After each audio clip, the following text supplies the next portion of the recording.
Hi food lovers. బా, ఏమి taste ఇది కదా స్వర్గం అంటే. ఒక్క అన్నం ముద్దలో బెండకాయ గొజ్జు కలుపుకొని తింటే చస్ నోరు ఊరాల్సిందే. బెండకాయ గొజ్జు చేసుకోవటానికి కావలసినవి: శుభ్రం చేసి తరిగిన బెండకాయ ముక్కలు, బెల్లం,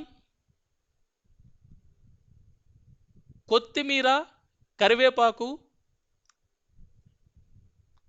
ధనియాలు, పల్లీలు, ఉప్పు, చింతపండు, మెంతులు, నువ్వు పప్పు, అదే తెల్ల నువ్వులు, పసుపు, ఎండు మిర్చి.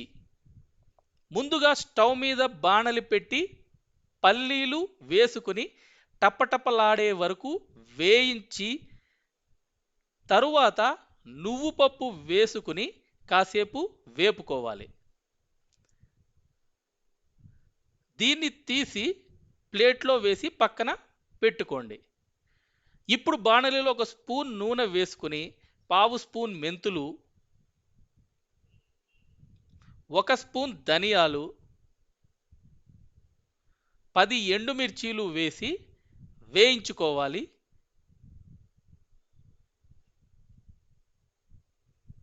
వీటిని తీసి పల్లీలు నువ్వు పప్పు వేసుకున్న ప్లేట్లో వేయాలి.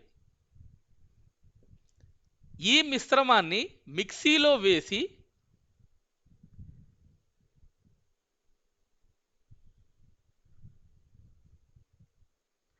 తగినంత ఉప్పు, చిటికెడు పసుపు వేసి గ్రైండ్ చేసుకోవాలి, పొడి అయ్యేంత వరకు. ఇలా పొడి పట్టుకున్న తరువాత ఒక కప్పు బెల్లం వేసుకుని మళ్ళీ గ్రైండ్ చేసుకోండి. తరువాత స్టవ్ మీద బాణలి పెట్టుకుని ఒక స్పూన్ నూనె వేసి వేడి చేసుకుని ఒక స్పూన్ ఆవాలు, 2 ఎండుమిర్చి, కొంచెం ఇంగువ, 10 కరివేపాకులు,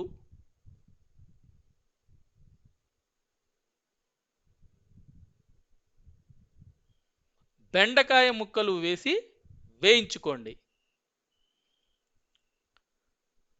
బెండకాయ ముక్కలు బాగా వేగాక 100 గ్రాముల చింతపండుని 2 గ్లాసుల నీళ్లల్లో నానబెట్టి ఆ చింతపండు రసం ఇందులో వేయాలి.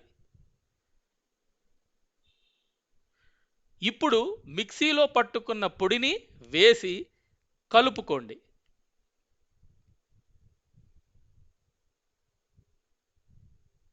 బాగా ఉడకనివ్వాలి. అంతే, ఎంతో రుచికరమైన గుమగుమలాడే బెండకాయ గొజ్జు రెడీ. బెండకాయ గొజ్జు దారి రహదారి. Better don't compare with any other thing. మీరు కూడా ఇలాంటి కామెంట్స్ చేయండి. మరొక అద్భుతమైన వంటతో మళ్ళీ మీ ముందుకు వస్తాను. Bye bye.